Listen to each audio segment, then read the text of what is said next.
स्वागत है आपका कैरियर प्लस कोचिंग के ऑनलाइन प्लेटफॉर्म पे। आज हम लोग यूपी सुपरटेट में जो 10 नंबर का साइंस आना है उसके सेल यूनिट यानी कोशिका से रिलेटेड 25 अति महत्वपूर्ण प्रश्न डिस्कशन करने चल रहे हैं। ठीक है, तो चलिए शुरुआत करते हैं। बढ़ते हैं हम लोग आज के क्वेश्चन की तरफ।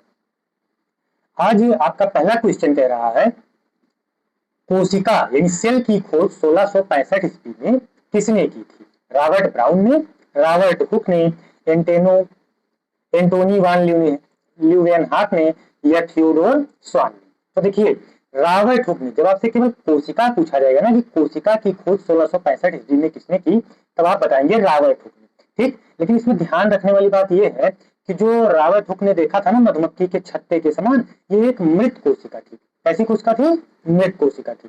जब आपसे जीवित कोशिका पूछा जाएगा तब आप ल्यूवेनहाक को ध्यान में रखेंगे। ठीक है, यानी कोशिका की खोज पूछा जाएगा तो आप रॉबर्ट हुक बताएंगे, लेकिन जो उन्होंने खोज किया था, अच्छा उन्होंने इसका नाम क्या दिया था? उन्होंने इसका नाम सेलुला बोला था। क्या बोला था? सेलुला। कोशिका को उन्होंने सेलुला बोला था। ठीक, और जब जीवित कोशिका आपसे पूछी जाए कि जीवित कोशिका की खोज किसने की, तब आप एंटोनी वान ल्यूवेनहाक को ध्यान में रखेंगे। तो विकल्प आपका कौन सा सही हो रहा है? बी विकल्प रॉबर्ट हुक, क्योंकि आपसे यही पूछ रहा था कि कोशिका की खोज किसने की 1665 ईस्वी में, तो रॉबर्ट हुक ने की। ठीक, चलिए बढ़ते हैं हम लोग क्वेश्चन नंबर 2 की तरफ। क्वेश्चन नंबर 2 आपसे कह रहा है कि जीवित कोशिका, वही क्वेश्चन आ गया, जीवित कोशिका को सबसे पहले देखने और वर्णन करने वाले वैज्ञानिक कौन थे? मतलब कुल मिलाकर आपसे ये पूछ रहा है कि जीवित कोशिका की खोज करने वाले वैज्ञानिक कौन थे? रॉबर्ट हुक थे, ल्यूवेनहाक थे, या बिरचू थे, या एम.जी. शेल्डन थे। तो देखिए हमने बताया आपको कि जब कोशिका पूछे तो 1665 ईस्वी में किसने किया था? रॉबर्ट हुक ने। लेकिन जीवित कोशिका, इसकी खोज 1674 ईस्वी में हुई थी। कब हुई थी? 1674 ईस्वी में। इसकी खोज किसने की थी? इसकी खोज ल्यूवेनहाक जी ने की थी। अच्छा, ल्यूवेनहाक जी ने सबसे पहले पानी में जीवित कोशिका देखा था, ये भी ध्यान रखना है आपको। वो पौधे यानी पेड़ की छाल में मृत कोशिका जो रॉबर्ट हुक जी ने खोज किया था, लेकिन जो ये आपसे पूछ रहा है जीवित कोशिका, ये पानी में सबसे पहले इन्होंने देखा था। ठीक, अच्छा माइक्रोबायोलॉजी की को पितामह यानी माइक्रोबायोलॉजी के पितामह आपसे पूछे या पिता पूछे तो भी आप ल्यूवेनहाक को ही ध्यान में रखेंगे। चलिए बढ़ते हैं हम लोग अगले क्वेश्चन नंबर 3 की तरफ।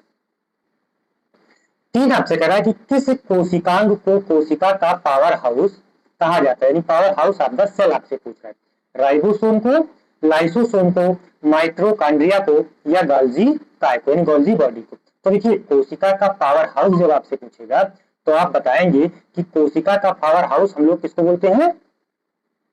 माइटोकॉन्ड्रिया को। किसको बोलते हैं? माइटोकॉन्ड्रिया को। अच्छा, माइटोकॉन्ड्रिया में जो कोशिकीय श्वसन होता है ना, उसमें जो ऊर्जा उत्पन्न होती है उसको किस फॉर्म में बोलते हैं? एटीपी के फॉर्म में। ठीक है, तो ये भी आपसे पूछा जा सकता है। तो कोशिका का पावर हाउस पूछे तो कौन हो जाएगा? माइटोकॉन्ड्रिया। विकल्प आपका सी सही हो जाएगा। ठीक, एटीपी के फॉर्म में ऊर्जा उत्पन्न होती है। क्वेश्चन नंबर 4 आपसे कह रहा है कि कोशिका की आत्मघाती थैली किसे कहा जाता है? लाइसोसोम को, सेंट्रोसोम को, राइबोसोम को, या प्लास्टिड को। तो देखो लाइसोसोम, आत्मघाती शैली किसको बोलते हैं? लाइसोसोम को। ठीक, इसमें होता क्या है ना, जो क्षतिग्रस्त कोशिकाएं या मृत हो जाती हैं वो लाइसोसोम में जाके नष्ट होती है, यानी लाइसोसोम में जाके फट जाती है। ठीक, और उन्हें वो लाइसोसोम नचा देता है, एंजाइमों के द्वारा उसको पचा लेता है। ठीक, नष्ट कर देता है। ठीक, तो इसे कोशिका की आत्मघाती थैली कहते हैं। एक कोशिका जब नष्ट हो जाती है या मृत हो जाती है तो उसको कौन पचाता है? लाइसोसोम। यानी वो कहाँ जाके नष्ट होती है? लाइसोसोम में। तो लाइसोसोम को क्या बोलेंगे? कोशिका की आत्मघाती थैली बोलेंगे। तो ये ध्यान रखना है। फिर क्वेश्चन नंबर 5 आपसे कह रहा है कि प्रोकैरियोटिक कोशिका में किस प्रकार के राइबोसोम पाए जाते हैं? 80 यानी 80S, 70S, 60S या 50S। तो इसमें कितने पाए जाते हैं? राइबोसोम कितने प्रकार के होते हैं? 2 प्रकार के। ठीक है, कौन कौन? 70S और 80S। यानी ठीक, तो प्रोकैरियोटिक कोशिका आपसे पूछा है ना, तो ये किसमें पाया जाएगा? इसमें 70S होगा। कौन सा विकल्प सही होगा आपका? इसमें कौन से प्रकार के राइबोसोम पाए जाते हैं? 70S प्रकार के। तो ध्यान रखना 70S और 80S 2 प्रकार के राइबोसोम पाए जाते हैं। लेकिन आपसे प्रोकैरियोटिक कोशिका के बारे में पूछ रहा था तो इसमें 70S। ठीक है, ध्यान रखना है। चलिए बढ़ते हैं हम लोग अगले क्वेश्चन नंबर 6 की तरफ। क्वेश्चन नंबर 6 आपसे कह रहा है कि कोशिका सिद्धांत का प्रतिपादन किसने किया? वाटसन और क्रिक ने, शेल्डन और स्वान ने, डार्विन और लेवार्क ने, सिंगर और निकोलसन ने। तो देखिए कोशिका का सिद्धांत शेल्डन और स्वान जी ने दिया है। किसने दिया है? शेल्डन और स्वान जी ने। अच्छा, इसमें 2 वैज्ञानिक है, इसमें एक क्वेश्चन पूछा जा सकता है आपसे कि किसने प्राणी शास्त्र दिया था, किसने वनस्पति शास्त्र। तो खूब मतलब जो कोशिका का सिद्धांत है ना, ये जंतुओं और पौधे दोनों पर दिया गया था।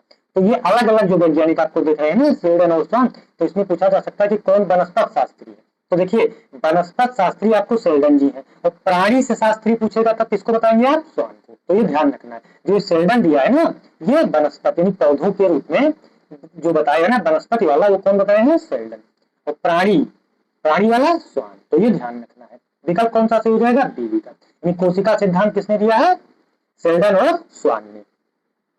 चलिए बढ़ते हैं हम लोग क्वेश्चन नंबर 7 की तरफ। 7 आपसे कह रहा है कि सभी नई कोशिकाएं पूर्ववर्ती कोशिकाओं से बनती है, यह कथन किसका है। रॉबर्ट ब्राउन जी का है, रिडोल्फ विर्चे जी का है, या कैमिलो गाल्जी जी का है, बियर डी डूबे जी का है। तो ये कथन किसका है। तो देखो ये कथन जो पूछ रहा है ना कि सभी नई कोशिकाएं पूर्ववर्ती कोशिकाओं से ही बनती हैं, ये कथन रुडोल्फ विर्चे जी का, विर्चो जी, रुडोल्फ विर्चो जी। तो विकल्प कौन सा सही होगा आपका, बी विकल्प, यानी रुडोल्फ विर्चो जी का कथन है। ठीक है। अच्छा ये थ्योरी इन्होंने कब दी थी, इन्होंने 1855 में ये थ्योरी दी थी। ठीक, जो कोशिका सिद्धांत अभी पीछे देखिए, जो पीछे क्वेश्चन आपने पढ़ा ना कि कोशिका सिद्धांत किसने दिया, शेल्डन और स्वान ने, इन्हीं में संशोधन करके इन्होंने बताया था कि जो नई कोशिकाएं होती है ना, वो पूर्ववर्ती कोशिकाओं से ही बनती हैं। तो विकल्प कौन सा सही हो जाएगा, रुडोल्फ विर्चो, यानी बी विकल्प। चलिए बढ़ते हैं हम लोग क्वेश्चन नंबर 8 की तरफ। क्वेश्चन नंबर 8 आपसे कह रहा है कि पादप कोशिका की कोशिका भित्ति मुख्य रूप से किसकी बनी होती है। पादप वाला पूछ रहा है ना, पौधे वाला। काइटन की, सेल्यूलोज की, पेप्टिडोग्लाइकन की, या प्रोटीन की। तो किसकी, पादप कोशिकाएं किसकी बनी होती है, सेल्यूलोज की। किसकी बनी होती है, सेल्यूलोज की। अच्छा सेल्यूलोज जो है ना, ये मजबूती प्रदान करता है उनको, तो ये ध्यान रखना है। पादप कोशिकाएं किसकी बनती है, सेल्यूलोज से। अच्छा एक काइटिन दिया है ना, ये काइटिन जो है ना, ये मतलब कवकों की कोशिका भित्ति होती है। किसकी होती है, कवक की। कवक की कोशिका भित्ति आपसे पूछे तो काइटिन से बनती है। ठीक है, तो ध्यान रखना, काइटिन कवक की कोशिका भित्ति होती है, और सेल्यूलोज जो दिया है ये पादप कोशिका भित्ति है। ठीक, पादप कोशिका भित्ति किससे बनती है, सेल्यूलोज से, ध्यान रखना है। ठीक है, चलिए बढ़ते हैं हम लोग 9 नंबर की तरफ। 9 नंबर आपसे कह रहा है कि प्रोटीन निर्माण की फैक्ट्री किस कोशिकांग को कहा जाता है। मतलब ये हुआ कि प्रोटीन कहाँ बनता है। आपसे तो यही पूछ रहा है ना कि प्रोटीन निर्माण की फैक्ट्री, गोल्जी काय को, माइटोकॉन्ड्रिया को, राइबोसोम को, या अंतःद्रव्यी जालिका को। तो देखिए प्रोटॉन निर्माण की फैक्ट्री हम लोग राइबोसोम को कहते हैं। ठीक, ये जो राइबोसोम होता है ना, यही प्रोटॉन का निर्माण होता है। प्रोटॉन का निर्माण होता है, प्रोटॉन का संश्लेषण होता है ना, इसीलिए इसको हम लोग प्रोटॉन की फैक्ट्री बोलते हैं। तो विकल्प कौन सा हो जाएगा, बी विकल्प, यानी राइबोसोम। ठीक, राइबोसोम को ही हम लोग बोलते हैं प्रोटॉन की फैक्ट्री, क्योंकि प्रोटॉन का संश्लेषण यही होता है। क्वेश्चन नंबर 10 आपसे कह रहा है कि कोशिका के केंद्रक की खोज किसने की थी। कोशिका के केंद्रक की खोज रॉबर्ट हुक ने, रॉबर्ट ब्राउन ने, पुरकिंजे, या फॉन्टाना जी ने। तो देखिए कोशिका के केंद्रक जब आपसे पूछेगा कि कोशिका के केंद्रक की खोज, कोशिका की खोज रॉबर्ट हुक ने, लेकिन जब आपसे पूछा कि कोशिका के केंद्रक की, तो यह रॉबर्ट ब्राउन जी ने किया था। ठीक, इन्होंने आर्किड पौधे की जड़ में ही सबसे पहले बताया था केंद्रक के बारे में। ठीक, अच्छा केंद्रक को, जो कोशिका का केंद्रक है, इसको मस्तिष्क यानी यहीं से नियंत्रण होता है, केंद्र बिंदु इसको बोलते हैं कोशिका का। तो खोज किसने की, रॉबर्ट ब्राउन, यानी विकल्प आपका बी सही हो जाएगा। ठीक है, ध्यान रखेंगे। 11 नंबर आपसे कह रहा है कि कोशिका की ट्रैफिक पुलिस किसे कहा जाता है। गोल्जी काय को, लाइसोसोम को, सेंट्रोसोम को, या वैक्यूहोल को। तो देखिए कोशिका की ट्रैफिक पुलिस का क्या काम होता है कि किसको जाने देना है, किसको नहीं जाने देना है। ठीक, यही सब तो काम होता है। तो ये कौन करता है, मतलब शरीर में या उसमें कौन करता है, कोशिका की ट्रैफिक पुलिस किसको बोलेंगे, कोशिका की ट्रैफिक पुलिस हम लोग गोल्जी काय को, यानी गोल्जी बॉडी को बोलते हैं। ठीक है, ध्यान रखना है। ये सही स्थान पर उन्हें भेजने का काम करता है। क्या करता है, सही स्थान पर उन्हें भेजने का काम करता है, यानी यातायात जैसे नियंत्रण होता है ना, वैसे ये नियंत्रित करता है। पुलिस क्या करता है, यातायात नियंत्रित करता है, किसको कहाँ, मतलब ये है ना। तो वही से ही ये जो गोल्जी बॉडी दिया है ना, गोल्जी का है, इसका ये मतलब इसको हम किस रूप में मानते हैं, कोशिका के ट्रैफिक पुलिस के रूप में। तो ध्यान रखना है। 12 नंबर आपसे कह रहा है कि पादप कोशिका और जंतु कोशिका में मुख्य अंतर क्या है। जंतु पहला दिया हुआ है, जंतु कोशिका में कोशिका भित्ति नहीं पाई जाती, पादप कोशिका में प्लास्टिड को लवक बोलते हैं, ध्यान रखना है, प्लास्टिड मतलब लवक। ठीक, और कोशिका मतलब पादप कोशिका में प्लास्टिड और कोशिका भित्ति पाई जाती है, जबकि जंतु कोशिका में नहीं। केवल जंतु कोशिका में केंद्रक होता है, पादप कोशिका में माइटोकॉन्ड्रिया नहीं होता है। तो ध्यान रखना है कौन सा विकल्प इसमें सही होगा। इसमें जो ये दे रहा है ना कि पादप कोशिका में प्लास्टिड और कोशिका भित्ति पाई जाती है, जबकि जंतु कोशिका में नहीं। मतलब ये हुआ कि जंतु को देखो, पादप कोशिकाएं किसकी बनी होती है, सेलुलोज की, ठीक। और इसमें प्लास्टिड क्या करता है, प्रकाश संश्लेषण के लिए प्लास्टिड जरूरी है, ठीक है, बड़ी राजधानी ना तो जरूरी होता है। और जंतु कोशिका में अनुपस्थित होता है, जंतु कोशिका में प्लास्टिड यानी प्लास्टिड क्या होता है, अनुपस्थित होता है। तो विकल्प कौन सा सही हो जाएगा आपका, बी विकल्प। यानी पादप कोशिका में प्लास्टिड और कोशिका भित्ति पाई जाती है, जबकि जंतु कोशिका में नहीं। कोशिका भित्ति जंतु कोशिका में नहीं पाई जाती है, यानी ह्यूमन बॉडी में भी नहीं पाई। हम लोग जंतु में ही तो आएंगे, जंतु कोशिका में नहीं पाई जाएगी। तो विकल्प आपका बी सही हो जाएगा। चलिए बढ़ते हैं हम लोग 13 नंबर की तरफ।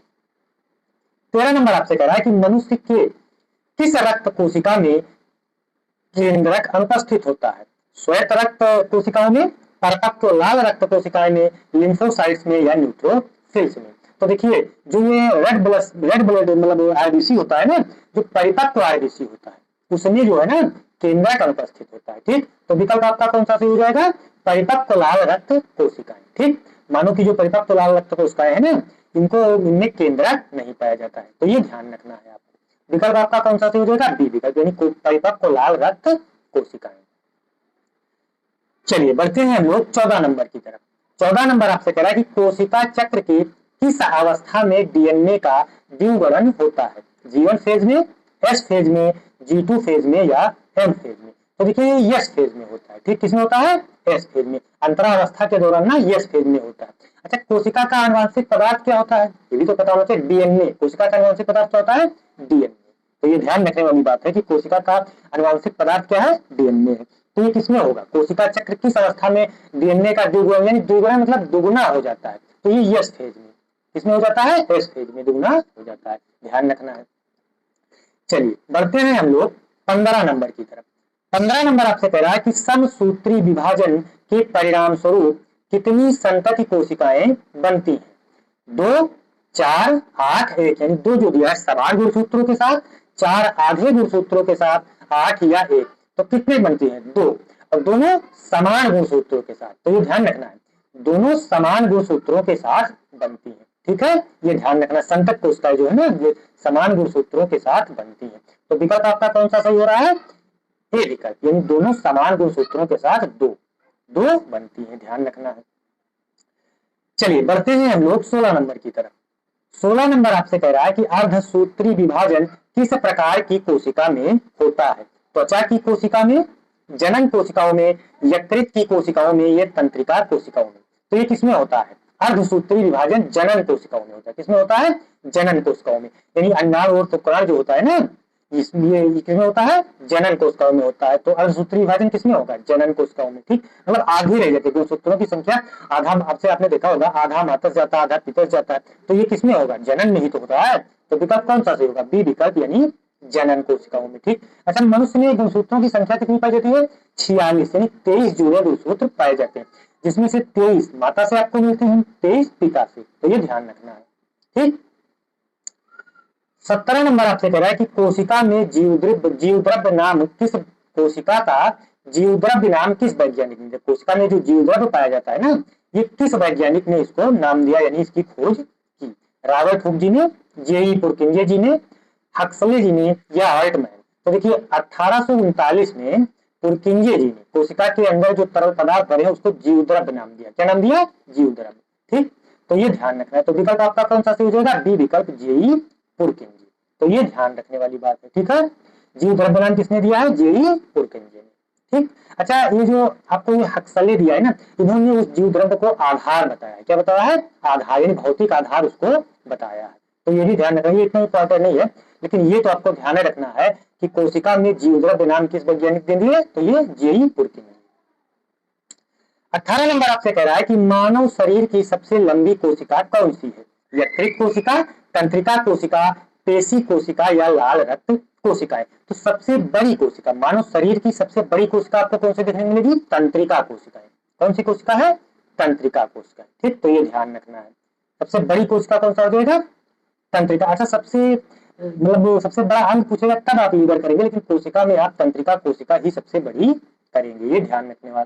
ठीक, 19 नंबर आपसे कह रहा है कि कोशिका झिल्ली की संरचना को फ्लूइड यानी मोजेक मॉडल यानी फ्लूइड मोजेक मॉडल किसने दिया? वाटसन और क्रिक ने, सिंगर और निकोलसन ने, सेल्डन और स्वान ने, रॉबर्टसन ने। तो ये किसने दिया? कोशिका झिल्ली का फ्लूइड मोजेक मॉडल सिंगर और निकोलसन जी ने दिया है। किसने दिया है? सिंगर और निकोलसन। तो विकल्प आपका कौन सा सही हो रहा है? डी विकल्प। ठीक है, चलिए बढ़ते हैं हम लोग 20 नंबर की तरफ।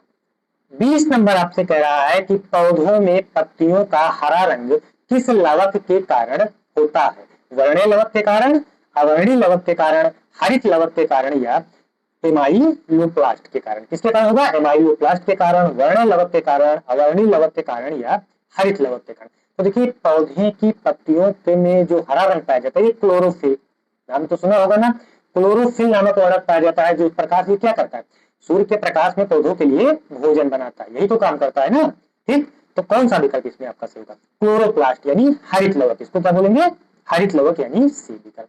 ठीक है, ध्यान रखना है। ठीक, अच्छा, आपसे कई उसको मैं करवा लूंगा किसी दिन कि टमाटर में जो लाल रंग पाया जाता है वो किसके कारण होता है। ठीक, वो भी क्लोरोप्लास्ट के कारण ही होता है, लेकिन उसमें नाम उसका अलग अलग है। उसको लाइकोपिन बोलते हैं, इसको क्लोरोफिल बोलते हैं। तो ये एक दिन इसको इस पे जो बन रहे होंगे इम्पोर्टेंट आपके 20 से 25 क्वेश्चन उसको करवा दिया जाएगा। ठीक, मिर्चा में कड़वाहट किससे होती है, इस सब प्रकार के क्वेश्चन काफी परीक्षाओं में यूपी टेट वगैरह में पूछे गए हैं, तो उसकी एक दिन करवा दी जाएगी। जो 25-30 महत्वपूर्ण क्वेश्चन बनेंगे उसको करवा दिया जाएगा। चलिए बढ़ते हैं 21 नंबर की तरफ। 21 नंबर आपसे कह रहा है कि चिकनगुनिया या किसी इन्फेक्शन में प्रयुक्त होने वाली खुरदरी अंतःद्रव्यी जालिका की सतह पर क्या चिपका होता है? लाइसोसोम होता है, प्लास्टिक होता है, राइबोसोम होता है या गोल्गी काय होता है? तो ये क्या होता है? तो देखिए, ये होता है राइबोसोम। ठीक, क्या होता है? राइबोसोम। अभी आपको बताया ना कि अंतःद्रव्यी जालिका जो है ना राइबोसोम, ये दो प्रकार की होती है। बताया था ना कि 70S और 80S, तो वही है। तो इसको क्या बोलेंगे? राइबोसोम बोलेंगे, ये ध्यान रखेंगे। ठीक, तो विकल्प कौन सा सही होगा आपका? सी विकल्प, राइबोसोम। चलिए बढ़ते हैं हम लोग 22 नंबर की तरफ। 22 नंबर आपसे कह रहा है कि कोशिका विभाजन यानी सेल डिवीजन के समय तर्क यानी तर्क तंतुएं, कोशिका विभाजन के समय तर्क तंतुओं का निर्माण कौन सा कोशिकांग करता है? सेंट्रोसोम, इसी को तारकाय भी बोलते हैं, लाइसोसोम, पैरोक्सिसोम या राइबोसोम। तो देखिए, कोशिका विभाजन के समय जो तर्क तंतुकाएं है ना, इसको क्या बोलते हैं? तारकाय। क्या बोलते हैं इसको? तारकाय। तो विकल्प आपका कौन सा होगा? सेंट्रोसोम या तारकाय। अच्छा, ये मुख्य रूप से जंतु कोशिका में पाया जाता है, ये भी ध्यान रखना है आपको। ये जो तारकाय सेंट्रोसोम में कहाँ पाया जाएगा? जंतु कोशिका में पाया जाएगा। ये कोशिका के विभाजन में स्थित एक्टिव होता है। ये होता क्या है ना, ये गुणसूत्रों को अलग जो बताया जाए ना कि 23 माता 23 पिता से वाला ना, तो वो तारकाय मतलब उसमें सहयोग करता है। ठीक है, तो विकल्प आपका कौन सा सही होगा? ए विकल्प, सेंट्रोसोम या तारकाय। 23 नंबर आपसे कह रहा है कि क्रिस्टी नामक आंतरिक वलन किस कोशिकांग में पाए जाते हैं? हरित लवक में, माइटोकॉन्ड्रिया में, गोल्गी काय में या केंद्रक में? तो देखिए, क्रिस्टी नामक जो आंतरिक वलन है ना, ये किस कोशिकांग में पाए जाते हैं? तो ये पाए जाते हैं माइटोकॉन्ड्रिया में। किसमें पाए जाएंगे? माइटोकॉन्ड्रिया में। ठीक, जो माइटोकॉन्ड्रिया में दोहरी झिल्ली वाला अंग होता है ना, उसी को क्रिस्टी बोलते हैं। आंतरिक वलन, आंतरिक वलन में एक बाह्य मतलब हो गया झिल्ली और एक आंतरिक झिल्ली। ठीक, दोहरी झिल्ली पाई जाएगी। तो किसमें पाया जाएगा? माइटोकॉन्ड्रिया में। यानी विकल्प आपका कौन सा होगा? बी विकल्प, माइटोकॉन्ड्रिया। ध्यान रखना है आपको। चलिए बढ़ते हैं हम लोग 24 नंबर की तरफ। 24 नंबर आपसे कह रहा है कि प्रकृति में पाई जाने वाली सबसे छोटी कोशिका कौन सी है? शुतुरमुर्ग का अंडा, माइकोप्लाज्मा, गैलीसेप्टिकम, तंत्रिका कोशिका या अमीबा? तो देखिए, सबसे छोटी कोशिका आपसे पूछ रहा है ना, तो सबसे छोटी जीवित कोशिका अगर आपसे पूछेगा तो माइकोप्लाज्मा, गैलीसेप्टिकम। ठीक, कौन सी हो जाएगा? गैलीसेप्टिकम, सबसे छोटी जीवित कोशिका की बात है। अच्छा, मान लीजिए आपसे सबसे छोटी ना पूछ के सबसे बड़े पूछ लेगा, तो सबसे बड़ा आप शुतुरमुर्ग का अंडा ध्यान रखेंगे। सबसे बड़ा जब आपसे पूछे तो आप शुतुरमुर्ग का अंडा बताएंगे, और यदि आपसे सबसे छोटा पूछा जाए तो आप कौन बताएंगे? Mycoplasma gallisepticum. ठीक है, तो विकल्प आपका कौन सा होगा? बी विकल्प, यानी माइकोप्लाज्मा गैलीसेप्टिकम। ये सबसे छोटी जीवित कोशिका में इसको माना गया है। ठीक है, ध्यान रखेंगे। अच्छा, जो तंत्रिका कोशिका, ये जंतु कोशिका की सबसे बड़ी कोशिका, ये तंत्रिका कोशिका दिया है ना, ये जंतु कोशिका की सबसे बड़ी कोशिका इसको माना गया है। अमीबा दिया है, एक कोशिकीय जीव है। बढ़ते हैं आज के आखिरी नंबर 25 नंबर की तरफ। 25 नंबर आपसे कह रहा है कि आनुवांशिक सूचनाओं को एक पीढ़ी से दूसरी पीढ़ी में ले जाने का कार्य कौन करता है? केवल कार्बोहाइड्रेट, गुणसूत्र या डीएनए इसी बोलते हैं, कोशिका द्रव्य या गोल्गी बॉडी। तो हमने क्या बताया? गुणसूत्र। ठीक। अच्छा, वाहक जब आपसे पूछेगा कि ये है क्या, तो गुणसूत्र, लेकिन वाहक पूछेगा कौन, मतलब होता तो जीन उसमें बताएंगे, तो ये ध्यान रखना है। ठीक। जो कोशिका के अंदर जो धागे संरचना पाई जाती है ना, उन्हीं को गुणसूत्र कहते हैं, क्रोमोसोम्स। ठीक, उनको क्या बोलते हैं? क्रोमोसोम। डीएनए मतलब डीऑक्सीराइबोन्यूक्लिक अम्ल। ठीक है, तो ये ध्यान रखना। इसी में हिस्टोन नाम का प्रोटीन वगैरह पाया जाता है, तो उसमें आपको इतना डीप जाने की जरूरत नहीं है। बस आप ये ध्यान मान के चलेंगे कि जो माता पिता के लक्षणों को संतानों में मतलब पीढ़ी दर पीढ़ी पहुंचाने का काम है, वो कौन करता है? डीएनए करता है। तो विकल्प आपका कौन सा सही होगा? बी विकल्प। ठीक, तो ये ध्यान रखना। अच्छा, उसमें जब ट्रांसफर क्या होता है, तो जीन ट्रांसफर होता है, ये भी ध्यान रखना। ये भी पूछा जा सकता है ना कि क्या ट्रांसफर होता है, तो ट्रांसफर होता है जीन। ठीक है, ध्यान रखेंगे। बाकी 25 क्वेश्चन थे, कमेंट में आप लोग बताएंगे क्लासेज आपको कैसी लग रही है। आप लोग चैनल को सब्सक्राइब, वीडियो को लाइक कर दिया करें। और यदि ये आपको मान लीजिए पीडीएफ वगैरह चाहिए, तो उसमें बायो में लिंक दी है टेलीग्राम चैनल की, वहां पे जाके आप ज्वाइन हो जाए, वहां आपको पीडीएफ मिलती रहती है। ठीक है, मिलते हैं फिर नेक्स्ट सेशन में।